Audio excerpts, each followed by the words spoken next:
So, Dave, do you have your Christmas tree up yet? We do have. We got it up the day before Thanksgiving. That's how excited we the were day for before Christmas. Thanksgiving. Is that early for you? It's about on par. We normally do it around that weekend. So yeah. That's about on average. How about you? You're not up yet, or is it up yet? We don't. That's not a question I'm normally comfortable. Well, we're coming right you. out of the gate with this one, aren't we? Hey, Brad, how you doing over there? How's it hanging? Quite literally, Brad. How is it hanging? Well, no, we don't have our Christmas tree up yet. We might do it this weekend. But something really interesting happened. I've always been kind of against Christmas trees because it's always a big mess. It's always a big pain in the butt to get them. My wife always wants to. She's got this unreasonable fantasy about me driving the family out into the woods and us chopping down our Christmas tree. Whoa! Have you actually done that? No! Are you kidding me? I barely have the mechanical inclination to use an electric toothbrush. You, let alone a chainsaw? I'm supposed to go down there and chop down it. This is ridiculous. Besides, well, so now, hold on. With Philadelphia, how far do you have to drive to get to a forest, by the way? To a forest? It would have to be an hour and a half drive at the minimum. See, when I think of Philadelphia, I think of, like, do you remember the movie Dune, Baron Harkonnen's planet? Just the metal and the industrialization? Yeah. That's what I think of around Philly. So, like, there can't be a forest anywhere near there. No, and not only is there not a forest, but there's a perfectly good Christmas tree lot just 3 blocks away that I can go. We can select our tree. They've got it drilled. Do you do the drill thing where they drill a hole into it and then your Christmas tree stand has a little pike that you put it on and it's always perfectly straight? Oh, no. I've never had that. Oh, it's the best. It's the best in the whole wide world. It's the best. In fact, one year we didn't go to our traditional Christmas tree lot and we got it from another place and they didn't drill the hole in straight. And so we were and oh God, this had to have been around 2013, 2014.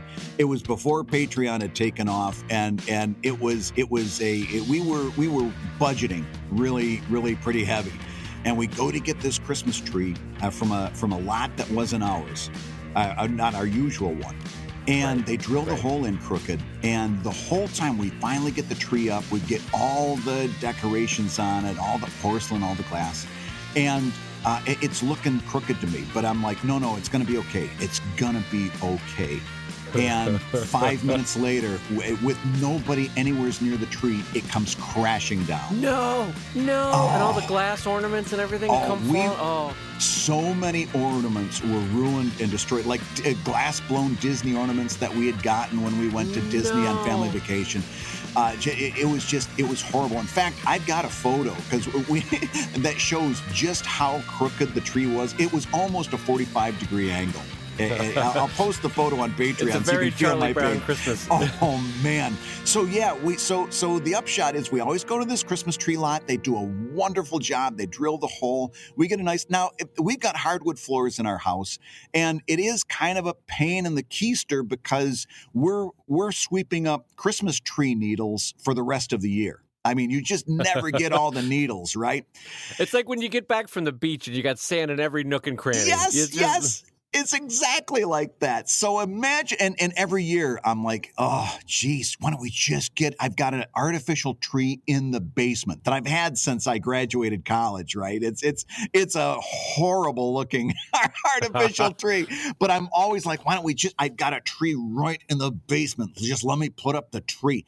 And Carolyn always gets really upset. And it's a yearly argument that goes on. So I come down the stairs and my son is talking to my wife, my older son, and I hear my wife say those magic words, well, talk to your father about it. And I go, you know that sentence that you never want to hear your spouse say, talk to your father. So I'm like, all right, what's going on? And he says, I think we ought to get an artificial Christmas tree. And I go, really?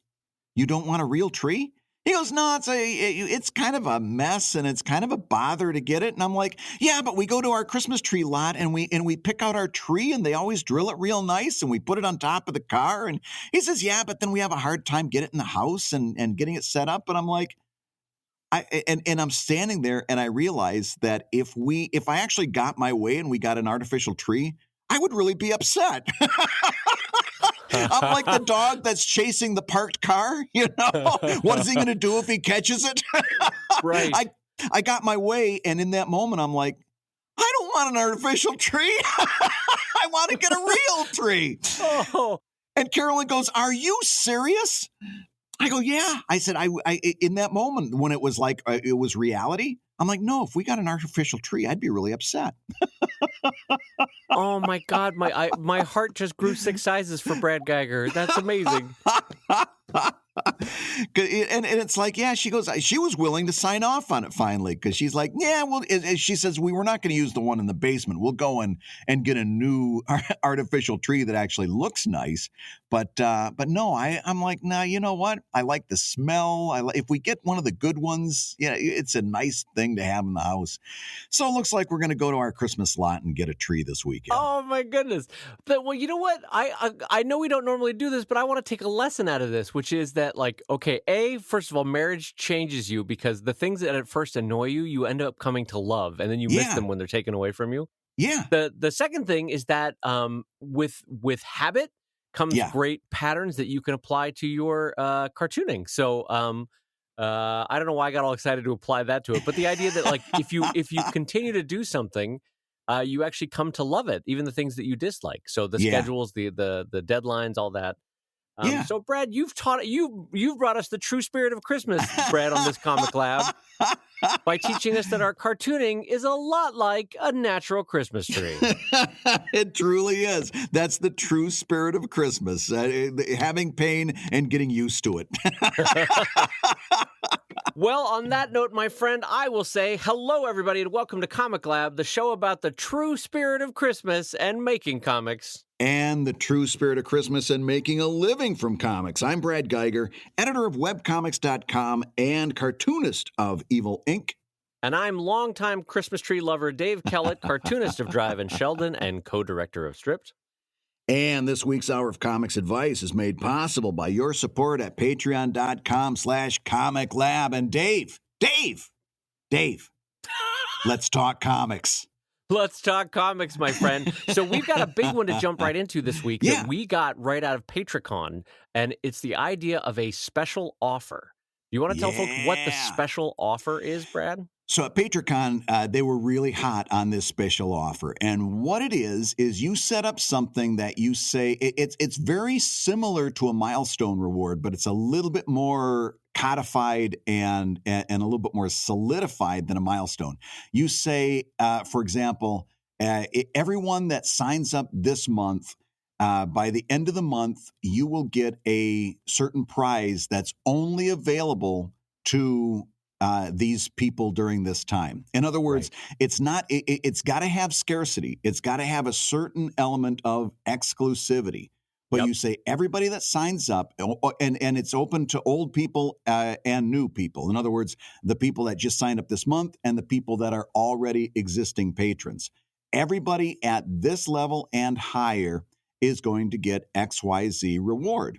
And you can set it, and Patreon has a way that you can set it up in your Patreon page so that at those tiers, there's a little lightning bolt reversed out of a yellow rectangle that says that there's a special offer involved at these tiers. So they kind of tart up your Patreon page to show that there's tart up your Patreon page.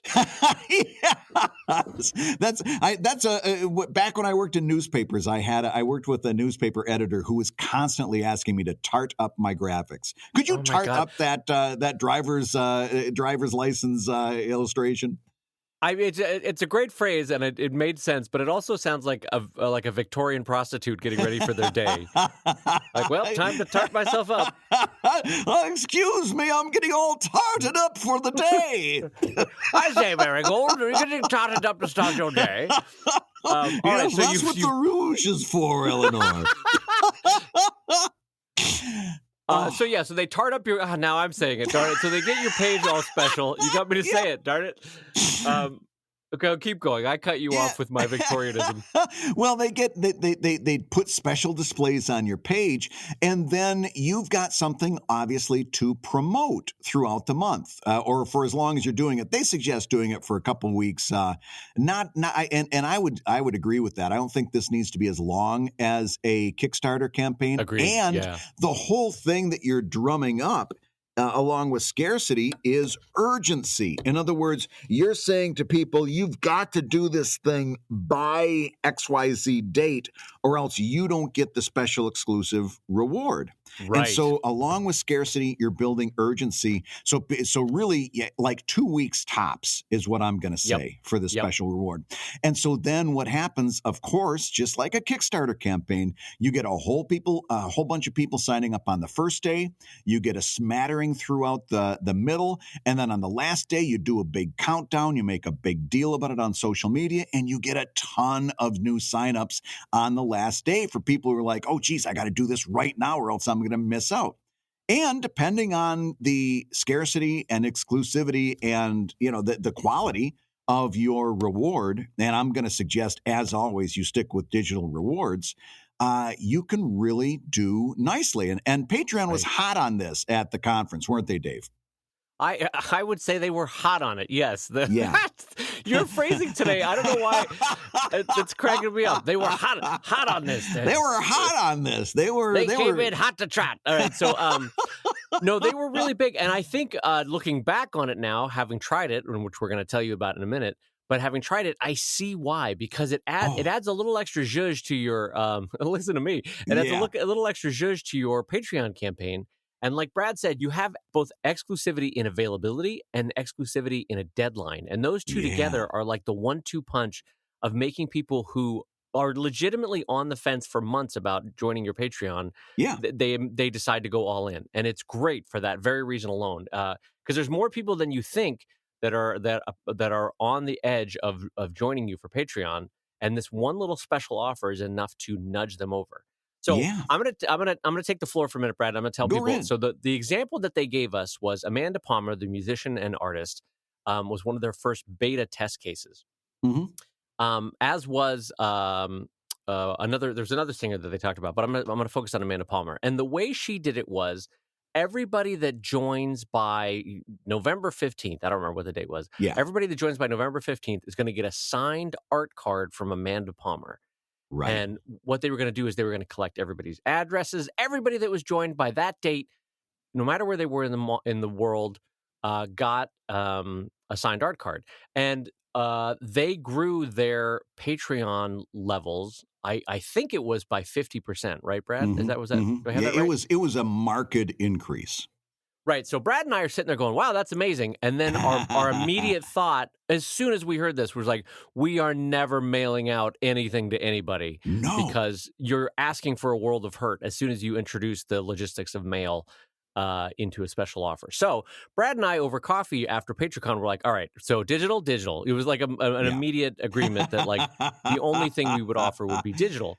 And so we jumped in on this because Patreon gave a lot of stats about this. And a big key one that they hit again and again over PatreonCon weekend was that if you can get people to stay past the 2 and 3 month point, the odds of them sticking around jump dramatically. Right. But if you lose them, you're most likely going to lose them between before the 2 and 3rd month, the 2 and 3rd, the 2nd and 3rd month roll around.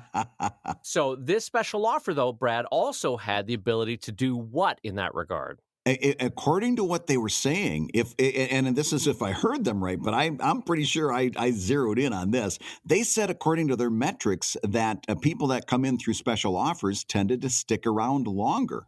Right. Yeah. And I think there's something of human nature about that, is because you've walked into a party and someone immediately handed you a drink, right?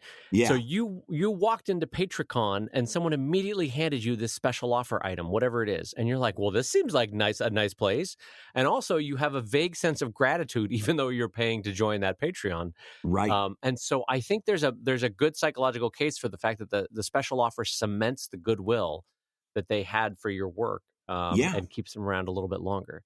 But anyway, so Brad and I decided to jump in on this. And Brad, do you want to go first? Do you want me to go first and tell about how Yeah. about what we decided to do? So yeah, I was going to say we should talk about some things that we did right and some things that we both screwed up and we learned, so people can learn from our mistakes. But Right. the first thing that I think we both did right is that we chose a digital reward, and Yes. more importantly, we chose a digital reward that didn't require a lot of extra effort.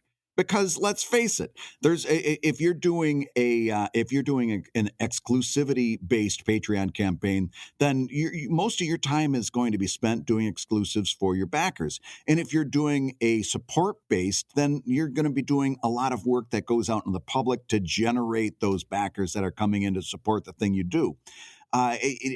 Getting sidetracked by building a reward for something like this may not be in your best interest, especially until you see whether it's really hitting for your audience. So I think Dave and I would both strongly suggest make this something that you don't have to do a lot of extra work for. And for Dave, this was collecting a bunch of interstitial pages for his Drive book. Is that a good way to put it? There were like encyclopedia pages and map pages that had been appeared in the Drive books that you're just collecting and putting them all in one place for the first time. Is that accurate? Yeah, the sort of descriptor that I hung on it was that it was a reference manual.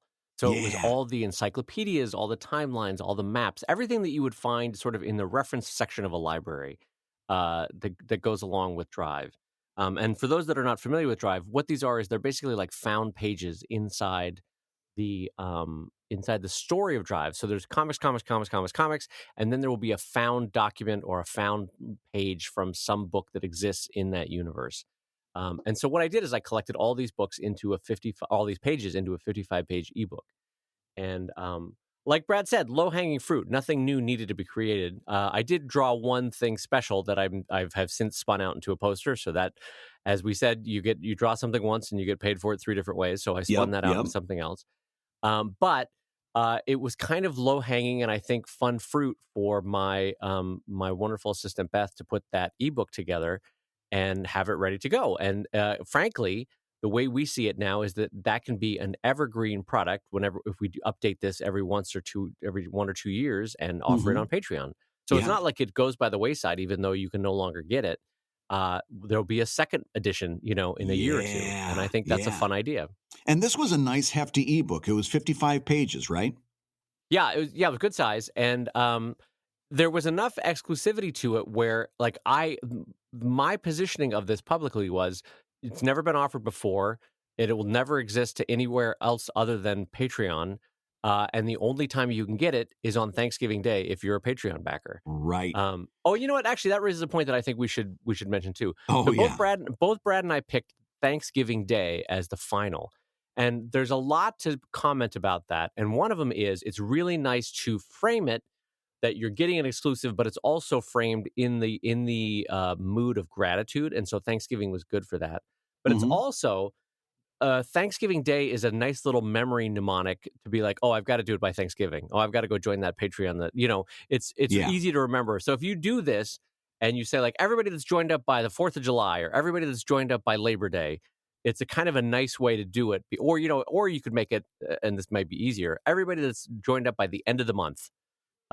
Some little easy to clip on marketing tag that lets people know you got to do it by XYZ date. Don't you think, Brad? Well, let's talk about that because that's where I made my biggest mistakes. Okay.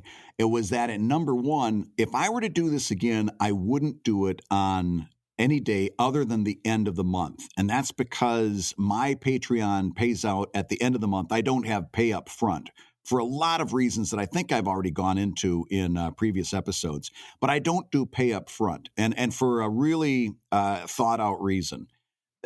What happens is by doing it on Thanksgiving, I open myself up for potential fraud from people who sign up, download the reward, and then cancel their pledge before the end of the month. And so far, I've got to say, it hasn't happened. It's been a few days since Thanksgiving.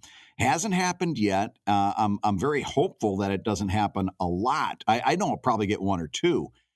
But in the future, one thing I'm going to learn from this experience is that I'm not going to have the reward offered until the end of the month. That way, when everybody's cards gets charged, and also like Patreon has the special offer fulfillment baked into their software.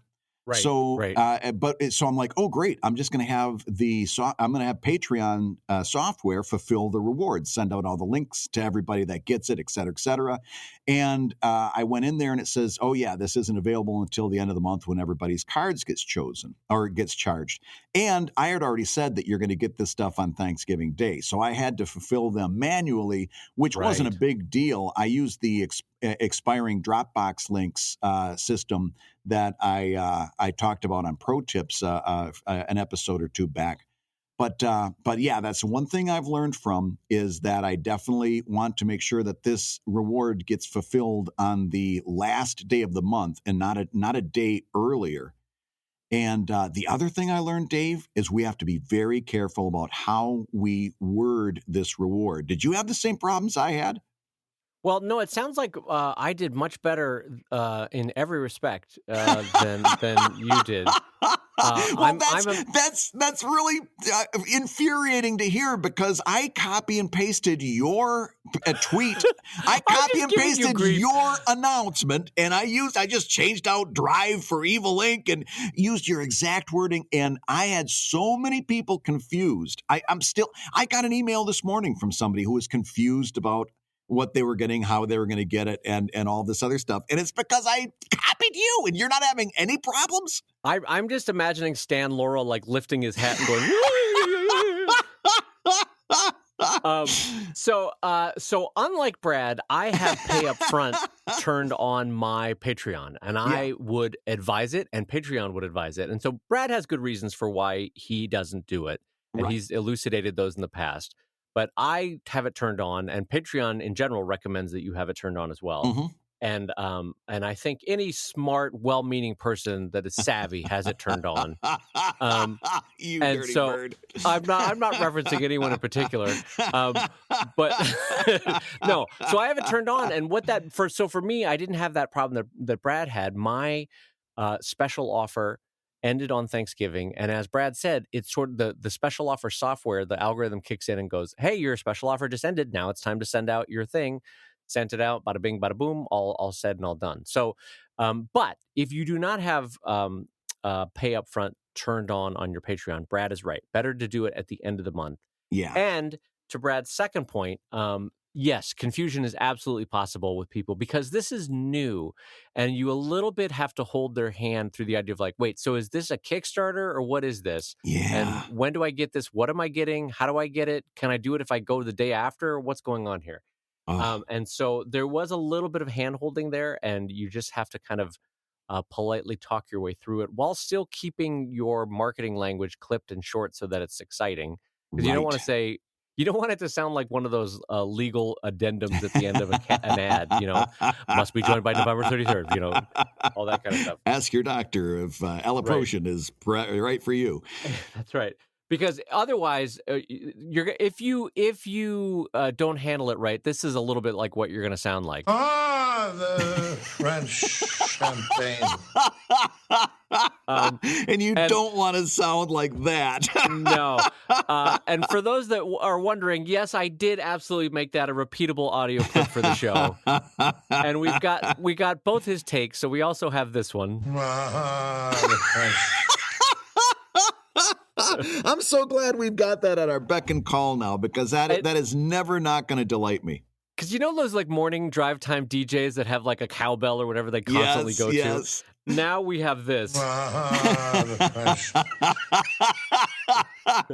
And we're not afraid to use it. So now what happened with me is my backers thought two things. They thought that they had to be signed up by Thanksgiving, which was accurate, but they thought that the links were only going to be sent out on Thanksgiving Day, and they had to download them on Thanksgiving Day, or else they wouldn't be able to use them. So there was something about how I worded that, that initial, and I'm telling you, I sent out the initial. I immediately got people saying, "Oh, wait a minute, you mean I've got to be there on Thanksgiving Day?" And I responded in the post, "No, you don't have to use these on Thanksgiving Day." I rewrote the post. You don't have to use these on Thanksgiving Day. I did a brisk marketing campaign based around the special order with social media, with more Patreon posts. Every one of them said, you don't have to download these on Thanksgiving Day. I got a dozen emails after Thanksgiving saying, I'm really upset I couldn't download my stuff because I wasn't there on Thanksgiving Day. So I'm going to save everybody some trouble, and I'll save future Brad some trouble. And no, this is not me being a jerk. Here's the language I use, which is, don't say anything like, I'm going to share the link, or you're going to get the link on Thanksgiving Day, or you're going to download it on Thanksgiving. Don't say anything like that. The language you want to use is, I'm going to be sending out blankety blank on such and such a date. And by using the active verb where you're doing the heavy lifting, where I'm sending out, your readers immediately go, okay, I don't have to do anything. I'm just going to get it. It's like a package. Dave is sending it out. Yep. So don't say anything about downloads or links, or don't confuse anybody. They'll figure it out as soon as they get the email. But no, you're absolutely right. Just say the active verb, I'm sending out, and then they'll know that they're getting it on whatever day they're going to get it on. Like put the heavy lifting on your verbiage, put the verb on you, not on them, and then you'll remove that problem. And here's another thing I want to mention, and this, we've got to really give props to Patreon themselves for how they're rolling this out, and the level of assistance they're putting for creators. When you push the button on your special offer and you launch your special offer through Patreon, they send you a packet. And it's very easy to read, and it's very thorough. And it walks you all the way through what's going to happen next, how to do certain things, and it gives you marketing language that I ended up just copying and pasting. Yeah, Brad. Yes. That package that they sent out. Here's the deal. It's not unusual to get one of these packages from a provider when you're doing something like this. 9 chances out of 10, it's kindergarten level stuff, or it's stupid, or it's very short, and it doesn't do you a whole lot of good.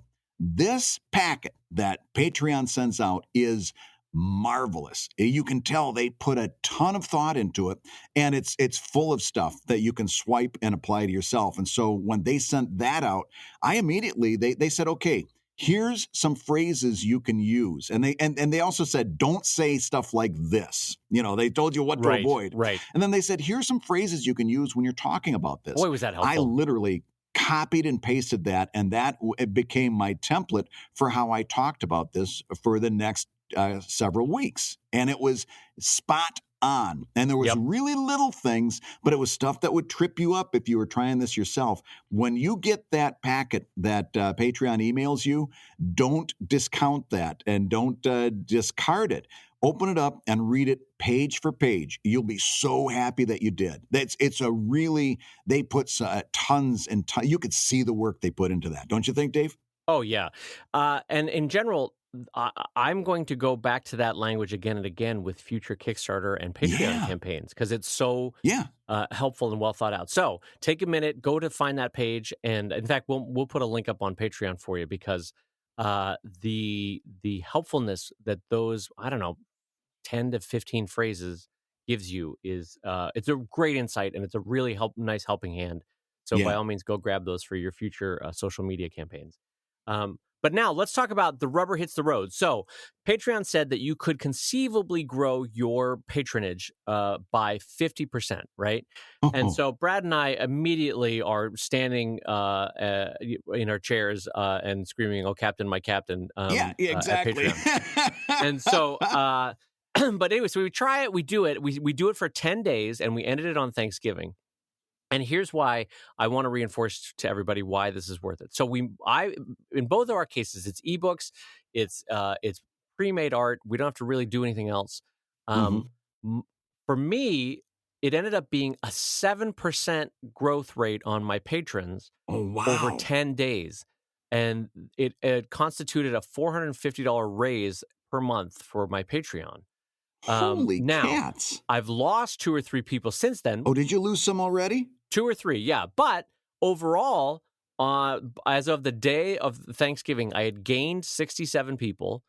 And so now I'm down to having gained 64 people. Oh no, boo-hoo, right? Like, who Right. cares? That's still amazing and gangbusters. So, and to Brad's earlier point, and Patreon's statistics, most of these people will stay around and stay around longer. So it's a gift that keeps on giving month in and month out, those additional 64 people. Right. So this is any work that I did putting together that ebook, or Beth did putting together that ebook. It's continuing to pay forward, both in patrons month over month, and the fact that I can use it again a year from now, 2 years from now, in a revised edition. So I can't emphasize enough how really cool. What's that? That's really cool. What specifically? I'm sorry, you caught me off guard there. That you got you got a 5% bounce? 7% bounce. 7% is really awesome. I got closer to a 3% bounce, but here's the deal. You look at it on Graphtreon and you look at this was at the beginning of the month, right? Where my Patreon tends to go down and dip for a little while. We talked about the Patreon dip until it turns around and comes up at the end of the month. Right. And if you look at either one of us, and our Graphtreon pages are publicly available, and you see, I think you announced yours on the 11th or the 12th, somewhere right in there, right? Right. And mine was on the 12th, and you see all of a sudden the sharp upshot in Patreon pledges. It's really significant. Oh yeah, you feel it. And the key with Patreon is you're going to lose a percentage every month. And then in my mind, and Brad, you can correct me if I'm wrong, I spend the next 10 to 15 days of the next month gaining back what I lost, and then the last 10 to 15 months of the days of the month are moving the notch forward. You know what I mean? Like raising it a tiny bit more. Yeah. That's always my goal every month with Patreon. First, make back what you lost, and then move it forward 2 or 3 people, right? That's kind of the goal. Yeah. So that it's always onward and upward. And so this special offer jumped me ahead by at least a half a dozen months in terms of growth. So I am super happy with how it turned out. And I highly, highly, highly recommend you do it on your own Patreon. Yeah, and here's another thing that it did. So the question becomes, who's going to get the reward? And neither one of us made this available for our lowest tier members, right? This was something that you had to come in at the $5 level or higher, and that was the same for you, right? Yes, and they recommend that, yeah. Yeah, and that makes sense. You want to kind of encourage people to come in at the higher levels.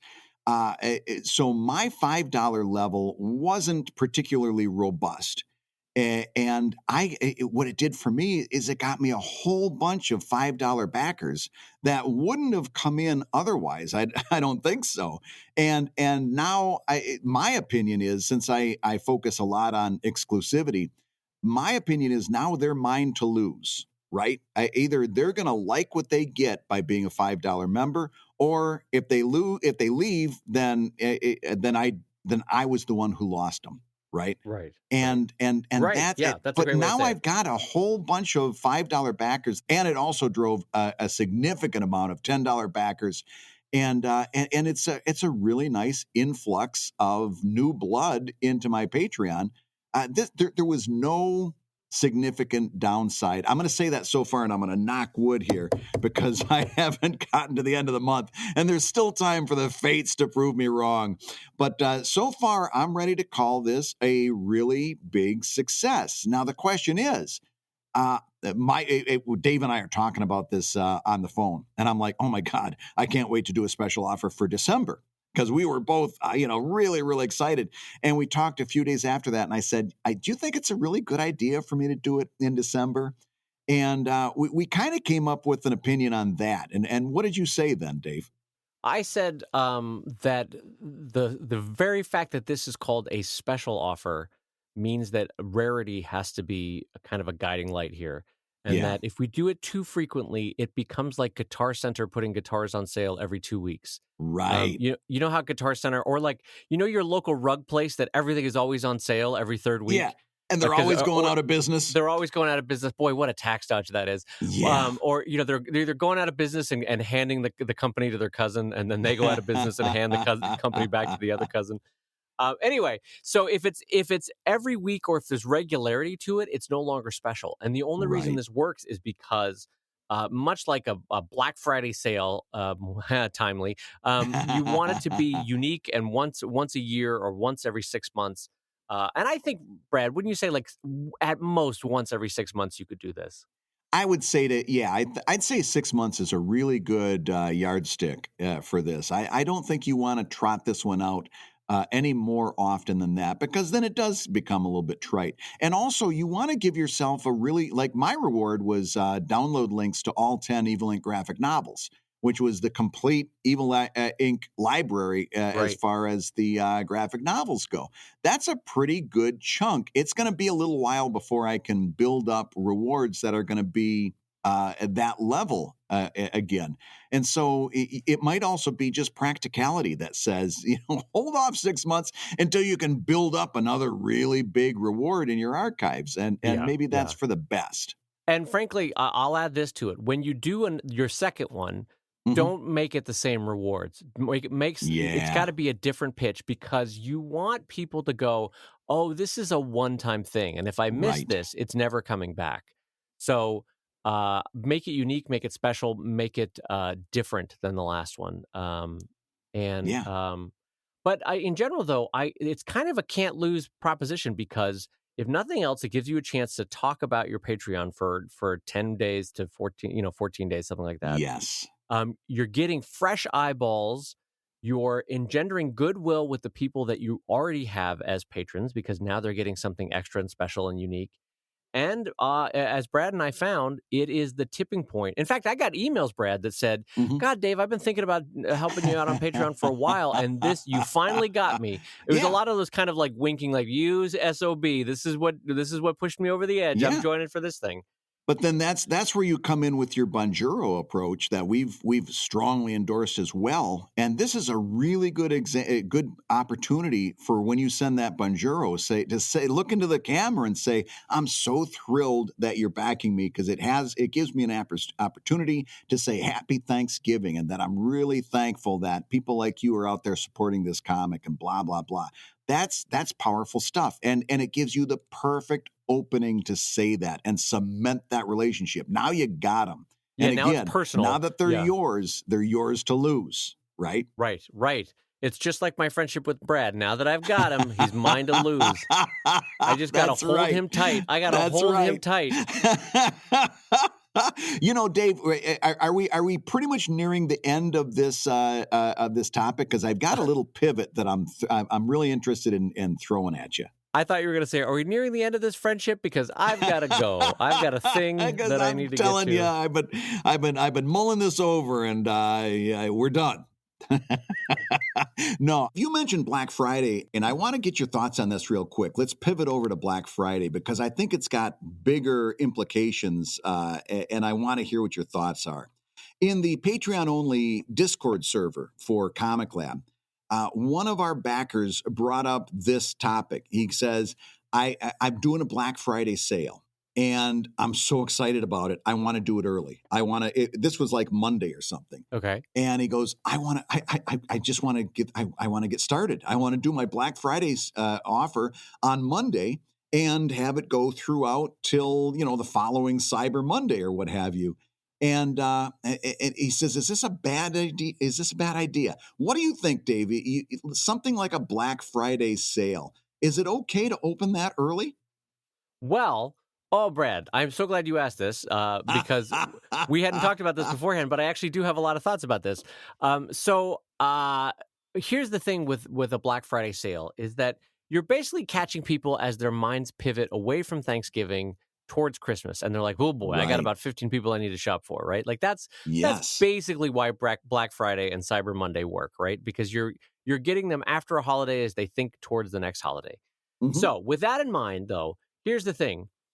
On a lot of levels, you can't compete with Amazon or Costco or Walmart or Target or any of their like hugely blanketing Black Friday commercials. So Right. If you do something like, hey, it's Black Friday week, or it's a Cyber Monday sales week, or, you do Small Business Saturday or whatever they call it, I'm all for it because, first of all, the frequency with which people check your site or your social media or your Facebook or Tumblr or whatever it is going to be less frequent than what the email reminders they get from Amazon or Costco or Walmart or anything like that. So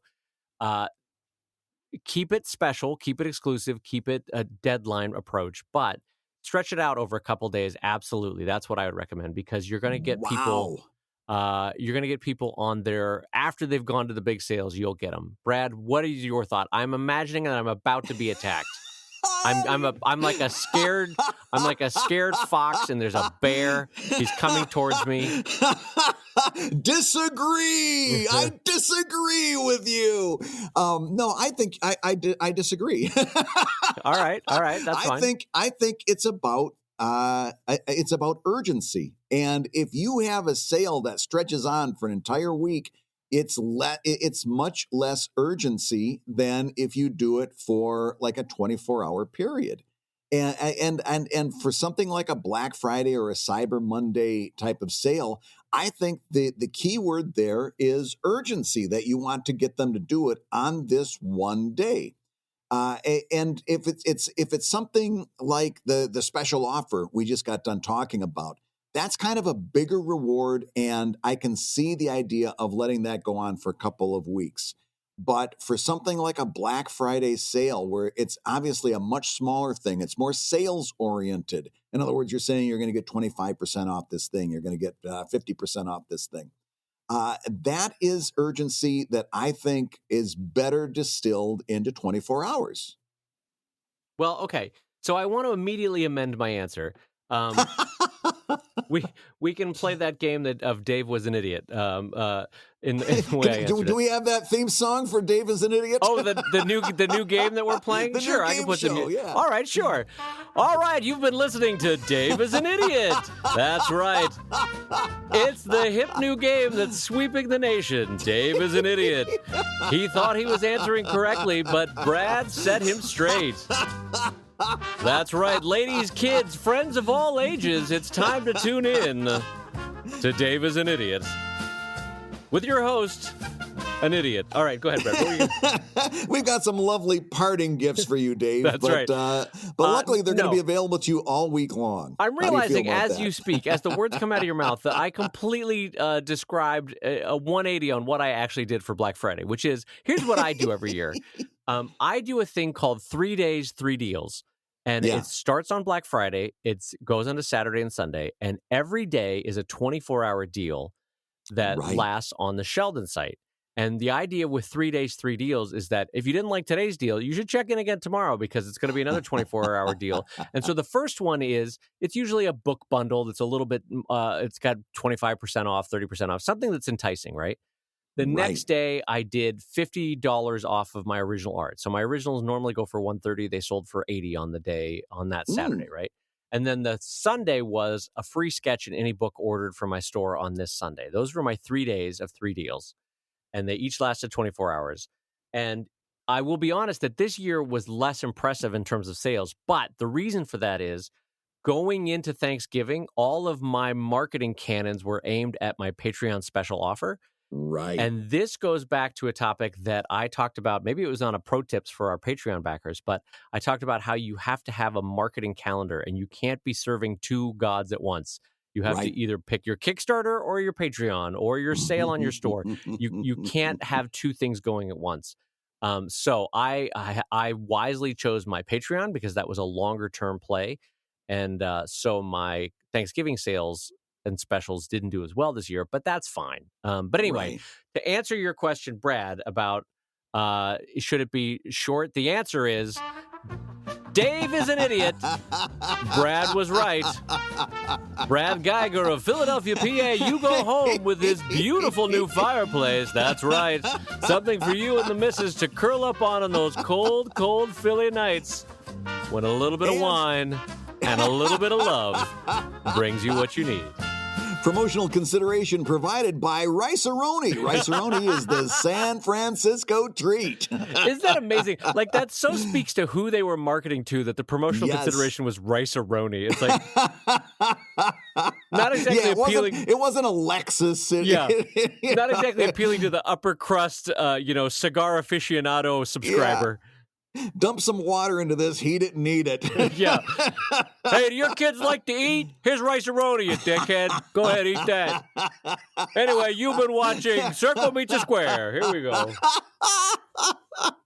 So, Dave, we've done that topic pretty well, and I think we've got some $5 Patreon backers that want to ask questions, and I've got one right here in front of me to read if you'd like to hear the $5 question. All right. Not only do I want to hear it, I want to hear it in the most sultry Brad Geiger tones that you can muster. Oh, you're asking for it. Here it is. All right, here we go.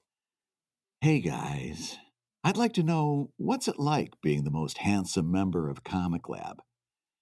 Dave, this one's clearly written for you. So how do you answer that? Now, Brad, hold on.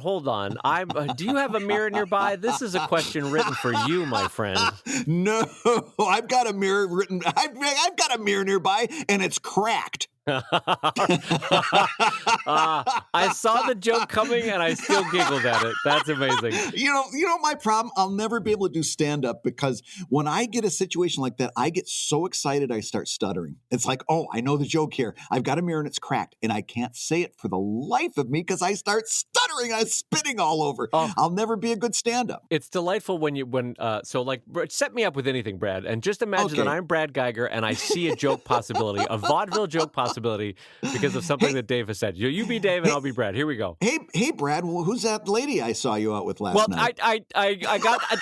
She was at God damn it. All right. and then just as you're about to run out of breath, you go, that was no lady, that was my wife. Yeah, I'll never be a good stand-up. But what is it like being the most handsome member of ComicLab? So really, this was a genuine $5 question? This was a $5 question. Somebody who has paid $5 to know the answer to how does it feel being the most handsome member of ComicLab? Well, first of all, I want to welcome your mother as a new $5 backer of Patreon. So sweet of her to support her boy, both with the Patreon support and this question. Yeah, well, I convinced her. She was at the $10 level on my Patreon, and I said, you're going to be more comfortable being a ComicLab backer. I was getting a lot of uncomfortable questions. I think listen, as is true with a lot of cartoonists on an average day, I think we have perfect voices for a podcast. And perfect faces to also be on a podcast. Yes, yeah, I think you're right. I'm currently, I think I've got a 3-day stubble right now. Let's say I'm not dressed to impress. That's one way to describe it. And my hair looks like a cat needed a litter box. Got stubble? I don't think you can do stubble? It takes me months to work up to stubble. My hair grows so patchy and so slow. I don't have to shave but like once a week or so. I'd love to have stubble. I would kill to have stubble. Wow. Well, hold on. Now I'm going to put my hand on your shoulder and say that in the years ahead, you're going to start noticing some changes in your body, Brad. Now your voice is going to get a little deeper and a little richer. And you're going to start spotting some changes in spots around your body that you didn't have before. But that's natural. Does this have something to do with the fact that I've gotten a lot more intimate with my pillow? Oh, God. Oh, God. Oh, all right. Wow. That's the show for this week. Oh, God. This has been another episode of Let's Embarrass Dave Kellett. That's right, Let's Embarrass Dave Kellett. Dave Kellett is here. The first person to make him blush a nice, healthy shade of crimson gets his new car. Dave, are you ready to play our game? I am, Mr. Geiger. I'm ready to play. All right. Here's our first word. Titular. Oh, my God. That's amazing. You're like, here's our first visual clue. That's right. It's the Renaissance painter Titian. And you're like, oh, God.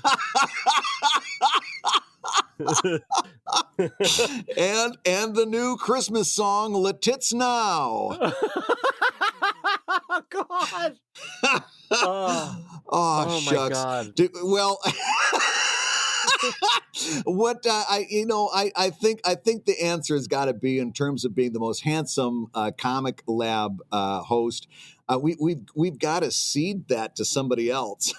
Who else can we give that to? Maybe go ahead. I was going to say any guest that's ever come on the show. They are the handsomest one. And on that note, Brad, I'm gonna pivot us to our next $5 question, because I think this is a good one. And it's one, actually, when it came across the transom, I was excited to talk about this with you, because I think we're both gonna have a lot of thoughts about it. So Dave and Brad, I was looking at fellow not suitable for work creators here on Patreon and saw that they were releasing books on both Kickstarter and IndieGoGo. Do you recommend this? I only do Kickstarters at this point, and even just doing that is overwhelming at times. But if I could get maybe double the eyes on what I'm doing, it might be worthwhile. What are your opinions on this? Brad Geiger, go, because I'm ready to jump on this, so I want to hear your thoughts first. Well, this was really interesting to me, and I'll tell you why. Because back in the day, that was actually something that you were told to look out for. If you were running a successful Kickstarter, and I remember writing this up for webcomics.com. The advice was, if you're doing well on Kickstarter, you got to start tracking IndieGoGo, because the fraud back then was to take all of your assets and to launch a IndieGoGo campaign with your stuff, keep the money. And of course, when the prizes don't get fulfilled and the rewards don't get fulfilled, they go coming to you for the rewards. So there was a fraud going on that was exactly that for a long time. And so that's the first thing I thought. But then I went and I checked it out. And indeed, this person is he's promoting an IndieGoGo at the same time as Kickstarter. And so there's a couple of things that happened right at the same time. Immediately, I rejected it. Well, that's a stupid thing to do. And then I'm like, well, maybe it's just stupid because I don't understand the angle. And so I started thinking about what that angle would be. What angle would put me in a situation where I would want to do this both at the same time? I want to hear about your angle. This is great. Here's my angle. Wait, hold on. I'm going to pull up a chair real close. I want every bit of information about this angle.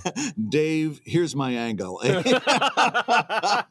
No, my angle is this. This would work. This would actually work if you had already bought the books and you're not really doing a fundraiser or a pre-order for the books. You've already funded the books, either through paying out of pocket or taking out a loan.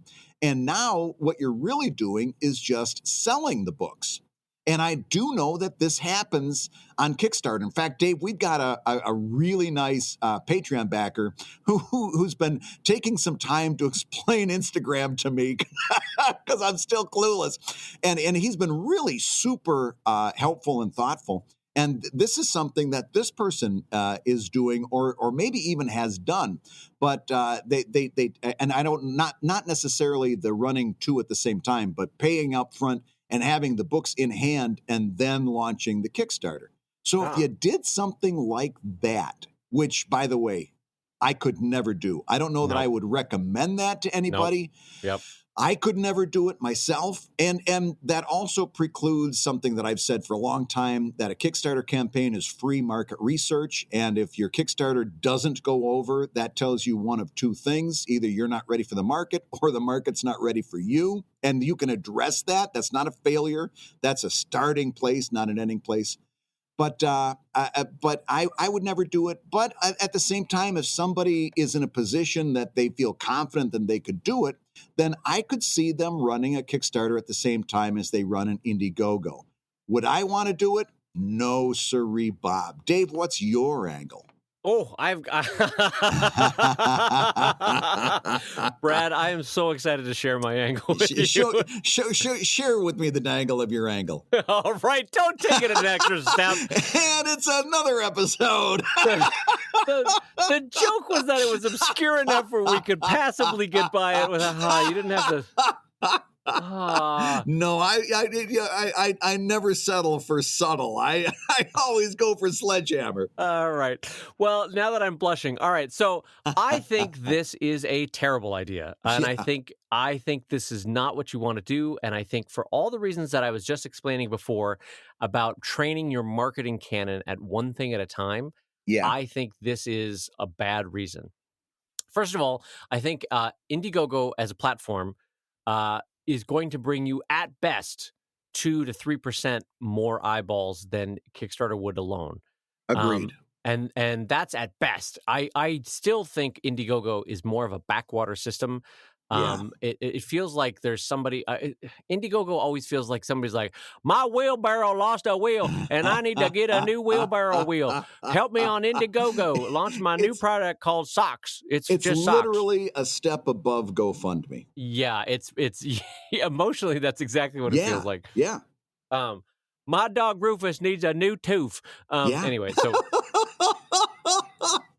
That has been my recurring character, Buford the Hick, who runs an IndieGoGo campaign. I'll be touring him around the country in my new show.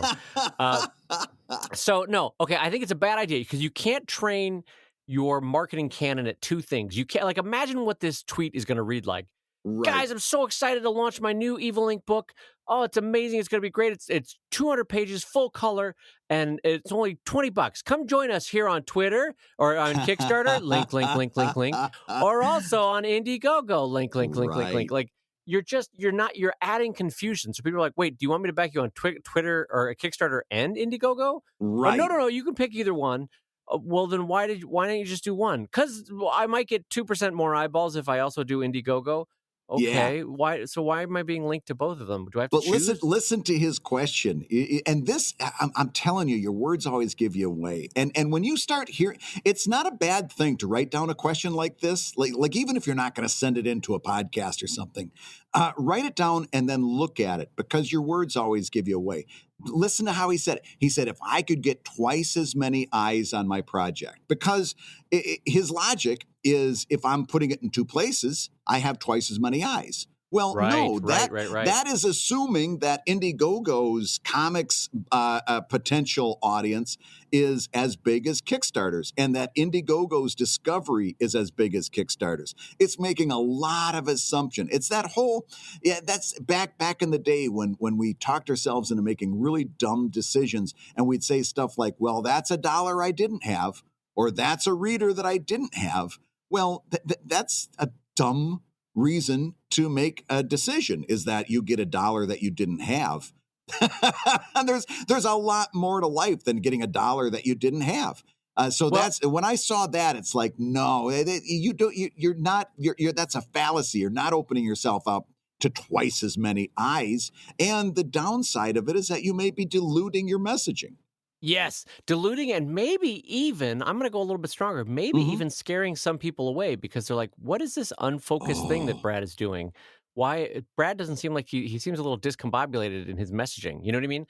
Like the message is itself a mark of surety and command of a situation. So if you have a marketing message that says, or you could back me on Twitter or Facebook or Kickstarter or IndieGoGo, or if you could throw $10 at me as you drive by on the street, like all of that smacks of desperation, not surety. And so you might actually dilute the strength of your message by having it across two different distributed platforms, distributed fundraising platforms. I'll go one better. It looks shady to me. When you say you can back it on Kickstarter and IndieGoGo, that looks shady to me. I don't have confidence in the person running that campaign because it's like, what angle are you working? Yeah, and maybe that's my generation, maybe that's my age. But when I saw that, the first reaction was, nah, this guy's up to something. Yeah, Brad said it so much better than I did. Listen to Brad. The basic thing here is that Kickstarter succeeded in part because not only were they first out of the gate, but they did it really well and they continue to do it really well. They execute really well. And there's now an existing market. And so you'll get somewhere between 2 and 10% of your backers from Kickstarter. And I don't know that IndieGoGo, I mean, I'm willing to be wrong, but I don't know that their user base is anything approaching Kickstarter, and I Oh, don't think it will give you more than a few dozen eyeballs. And in the meantime, like Brad said, you'll either be giving people a shifty feeling because you are on two different platforms, or you'll just be confusing them, which is equally bad. In both cases, you'll kind of lose them as a backer. So yeah. I think Brad and I are right. I don't know where I'm going with that. I know. I just think go strong. Go with Kickstarter. There's a lot of things to complain about in life, but Kickstarter as a platform is not one of them. They do Yeah. it right, and Yeah. so just do Kickstarter. And think about what you're doing by diluting your branding with IndieGoGo. Because at this point, I'd say it's pretty fair to say that everybody understands that IndieGoGo is only there. The only reason that IndieGoGo exists is that it's Kickstarter, but you don't have to meet your goal. And you still Right. get the money. Right. That's everybody knows that's the whole buy-in for IndieGoGo is that you don't have to meet your goal. Well, by taking your product to IndieGoGo, that's by doing that, you're almost saying that you don't have confidence in your product, that you're willing to get any scrap of money you possibly can, even if you don't meet your goal, and you put yourself into the hole trying to fund this thing. If you I wouldn't let IndieGoGo anywhere near my branding because it's desperation. It stinks of desperation to me. Right. To me, that's just my opinion. But I wouldn't let my branding near it. Brad, the way you described that gave me a sentence construction that I think is helpful here. You're like, IndieGoGo is just Kickstarter where you don't have to make your goal. You don't have to do what you achieve to do. And for me, the way to summarize that is IndieGoGo is Kickstarter for losers. That's literally what it is. You're not wrong. It's someone who literally did not make their goal. And they're like, but I'll still take your $5. I'm happy to take it. Listen. So as far as branding goes, Kickstarter is about surety. It's about confidence. It's about, look, we made the goal. We're making this widget. Whereas IndieGoGo is like, well, we didn't make the $10,000 goal, but with the $1,000, we're so close to starting the project, Yeah, and you got to get over this whole thing. I know that there's people listening to this podcast right now that may have had a Kickstarter that didn't fund, maybe only got halfway there. And it didn't fund, and you're smarting from it. You're upset, and you may be ashamed. You might feel like a failure. And I'm gonna speak directly to you right now and say, get over it. It's not a failure. It was a learning experience, and if you allow it to define you as a failure, then you're making a really big mistake. And you need to have more faith in yourself as a creator. If not only is it not a failure, Brad, can I take it even one step further? Go. I did Sheldon books back in the day where before Kickstarter, you had no idea how many things to order. So I've talked about this before, but I had a book called Still Got It. I still have it because I still got it. I ordered too damn many of these because I couldn't market test it through Kickstarter. So not only is it not a failure to have Kickstarter not succeed, here's the important thing. You are actually saving yourself from failure by having the market say, you know what, that's good, but I'm not really interested in it. And then you go, okay, great. I didn't waste $5,000 making this thing like Dave Kellett did in 2009 with Still Got It, which is still in my garage. So take a lesson from me. Not only is it not a failure, it's a beautiful market test about which of your ideas, not the one idea you have, but which of your ideas have legs. Yeah.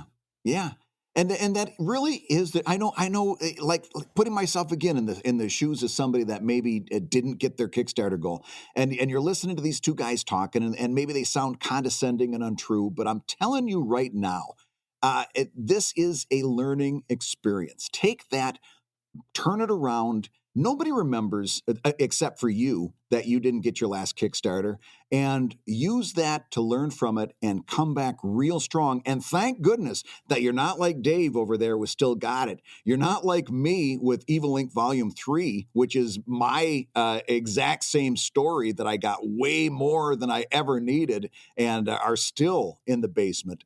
That was a learning experience. Don't let that bring you down. Yeah, that's something. That's not the last chapter. That's the first chapter of your story. Get over it. You can come back from that. That's a great way to summarize. Yeah. It's a moment to mark in time where you go, okay, what is the lesson? What can I pivot with? What worked? What didn't work? And then go from there. Brad's right. It's the start of the story. It's not the end of the story. That's a great way to describe that, Brad. That's great. Yeah. Brad, you're great. You're a great person, Brad. I think you're absolutely right. So then we all agree that Brad wins most handsome host of ComicLab. Yes. Only if you're grading on a curve. So listen, Dave, I think we've got time for one more question. What do you think? Well, I was going to say no, but you know what? Your voice is so delightful and warm and soothing. I'm ready to jump into another question. Hit me, Brad. Hit me with that question. One more question? I think we can do this relatively quickly, or at least my answer to this was a quick one. What's your stance on offering cameos of people or their original characters as higher tier Kickstarter or one-time Patreon rewards? Well, what do you think of that? First of all, I love Kickstarter. I think that's a good. I didn't think you were going to catch that. That's right up there with Dratbacks. I love it when the Chicago in you comes out. It's great. Oh, Kickstarter, that's going to be great. Hold on, let me put down my kielbasa here, and I'm gonna take this. I was going to use IndieGoGo, but now I'm going to use Kickstarter. It's just better. Oh, sure. I thought I slipped that past you. So, Brad, let me ask you, what's your stance on Kickstarter? Let me answer this question seriously. So what is my stance on offering cameos or people's characters appearing in your comic, either as a Kickstarter reward or as a Patreon reward? Okay, so I have two very different answers to this. Yeah. I am anti anyone else's characters ever appearing in my comics. Mm-hmm. I think that's a bad idea. You're breaking the fourth wall. And it's weird, unless for whatever reason you have a comic that already kind of breaks the fourth wall. And I'm trying to think of something like Deadpool. Pearls Before Swine already kind of breaks the fourth wall every once in a while. So more natural there. But I personally have been okay in the past with offering cameos for walk-on characters that I need to advance the story. But otherwise, it could have been anything that I drew. So why not make it one of my readers? I'm okay with that. However, even with this caveat, though, I messed up one time and made my readers too realistic for my drawing style in Drive. And everyone was like, what is happening? What's with these people? So now I've got to actually go back and iconicize them a little bit more because I made them too realistic. So with the caveat that I messed up in that one particular scenario, I'm okay with offering walk-on cameos of humans that needed to just appear for one or two panels, or in a background or in a crowd scene. But I'm not okay with characters. But Brad Geiger, what is your opinion between either Patreon or Kickstarter? Patreon. Passively offering a little walk-on role for somebody in Evil Inc. I'm going to take it in reverse order because he also said one-time Patreon reward. My opinion on that is the same as it's always been. I don't like one-time Patreon rewards. If you want a monthly Patreon pledge, you better be prepared to do a monthly Patreon reward. So the whole idea of anything that's a one-time reward on Patreon, I think is not a great idea. I think you can do better. But the idea of putting people or cameos into your comic as perhaps maybe a Kickstarter reward, I don't like. For me, now, if it's something that fits for you, if you're somebody who can do this well and it doesn't bother them, that's fine. But me, I don't like doing caricatures. I don't like like when somebody says, "Here's a picture of me and my wife. I want you to draw us." Like I do artist edition sketches. And every now and again, I'll have somebody says, "Oh, I want you to do a caricature of me and the wife." And I'm like, I don't want to do that. I really don't want to do that. I had one not too long ago. This actually happened, Dave. I said, as nicely as I could, I said, I don't do caricatures. And he says, "Oh, but this will be fun. And I really want you to do it." And I said, "No, I don't do I don't like doing caricatures. I'm not good at doing caricatures, and you won't like the product when I do this caricature. You just won't." And he says, well, why aren't you good at it? And I said, well, it's just nothing that I spend a lot of time doing. It's not the thrust of my career. I don't really, want to do that. And he says, well, maybe if you did this, you could look at it as practice. And I said, What? he says, maybe you just need more practice, and this would be your opportunity to practice. And so I said, I'd really rather not do it. And he says, I'm going to send you the picture. He sends me his picture of him and his wife. Now, we've just got done saying that neither Dave or I are magazine models. And this couple fit right in that same category. And I'm like, you guys, if I do a caricature, you're not going to like it because the caricature is going. I'm seeing where this is going. Caricature takes all of those little flaws, like if you got little teeth and a lot of gums, or if you've got a weird hairline, or if there's a bushy eyebrow.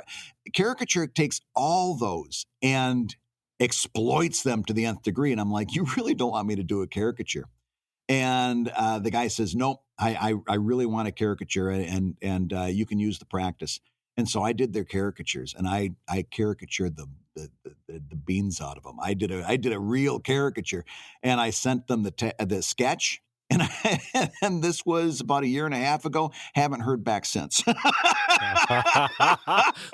Hold on. For the closure of this story, did you get the check first? Oh, yeah. This was Kickstarter. They can have their caricature anytime they approve the sketch. Oh, okay. Yes. All right. That's great. I'm happy. Or if they want to change it, I'll change it. I'll do whatever they want. But I told him I don't do caricatures. And I tried to tell him as nicely as I could. But I'm telling you, when he came back with, well, maybe you just need more practice, it was game on. You want me to have practice? I'll practice on you and your wife. That what a weird thing to say. That just sounds like a jerk uncle. I'm just telling you, Brad, maybe you need more practice. Thanks, Uncle Jerry. All right. Well, maybe you just need more practice. So no, I don't put myself in that position where I've got to draw people. It's not what I like. It's not what I do. I don't enjoy it. And I'm the same as Dave. I'm not putting your stupid character in my strip. None of that stuff is going to happen. Now, that's me. If you're different and you can see that as being a Kickstarter reward and you like doing that, and maybe you're good at doing caricatures and stuff like that, then whatever floats your boat. I don't see a problem with it. But me personally, I wouldn't do anything like that. And again, you're kind of opening yourself up for Dave's problem, where he puts this thing in his strip, and now he looks at it and he's like, God, I wish I hadn't have done that, and I've got to redo it. And you're opening yourself up for a lot of heartache, and the money had better really be worth it. You better put that at a high tier reward before you're doing something like that, because I think the negative is going to outweigh the positive very, very quickly. Yeah, for me, I wish I had it in front of me, but I think the tier for me on Patreon to get yourself drawn into Drive is something like $75 a month, and you have to do it. You have to have done it for 6 months or something. And so it's not a small amount. It's worth it for me to be like, all right, sure, you go in the strip. Knock yourself out. But I again would just forewarn that if you do caricatures of people, and you're like me, and I tend to draw more towards iconicity than realism, and so if you do it, you just have to make sure that your caricature matches that level of iconicity and or realism. Yeah. If it's at all standoffish, you break the illusion of the story and you break the fourth wall, and you don't want that. So. Just learn from me that I'm if like me you're okay with throwing throwaway characters as readers of yours, which I am. Just make sure that it matches the style and look of the comic, so that it doesn't in any way pull more attention than it should for what that passing character is in that panel. Yeah. Would you say, Brad? I agree. And just to cap this off, we both agreed that that I maybe don't look the best, but I want to ask you this, Dave. Forget about what I look like. And speaking solely about today's podcast, how do I sound? Brad, oh my goodness. I thought you were going to ask, how do you smell? In which case... we covered that last episode. We're going to go through all the senses. I was going to comment again about the Drakkar Noir. By the way, you sound amazing, because not only do you have a blanket, but thanks to our Patreon backers at patreon.com/ComicLab, we were literally able to get Brad a new microphone. And that's no joke. It's your support of the show that's making it sound better. You are making the show. You're giving yourself a gift, basically. Right. in the sound of my voice, and I'm going to be really interested to go back and listen to this podcast. This microphone was delivered like an hour before we started recording today. It just so happened I got the alert and I picked it up at a Black Friday sale. Dave sent me the link, said, "Oh, check this out! They brought their prices way down."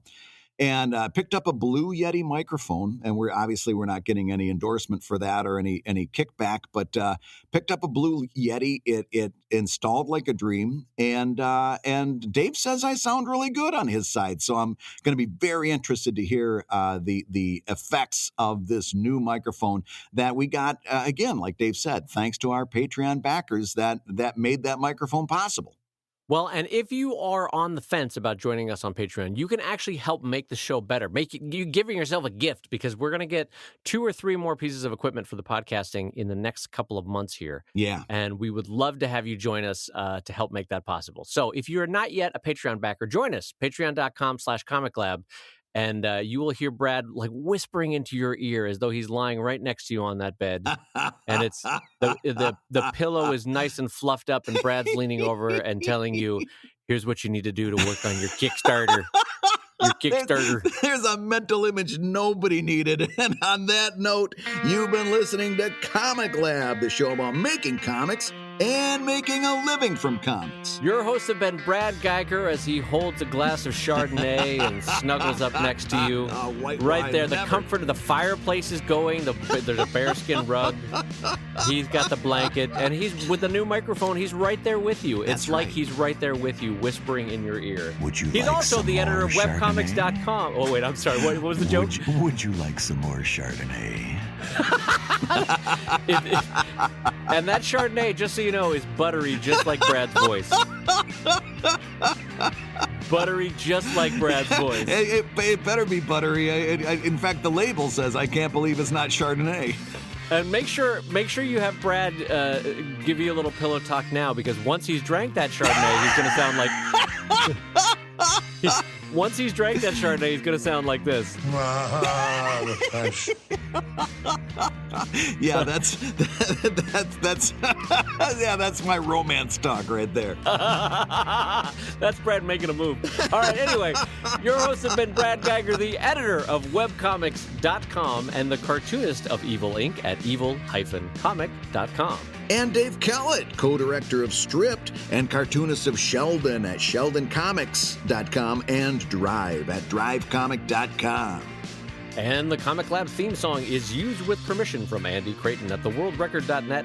And this episode, as all episodes, was edited by Matt Woodard of Woodsong Productions at www.woodsong.media. Comic Lab is made possible by your support at patreon.com/comiclab, so we'll go ahead and say that twice. Patreon.com/comiclab. Or follow us on Kickstarter.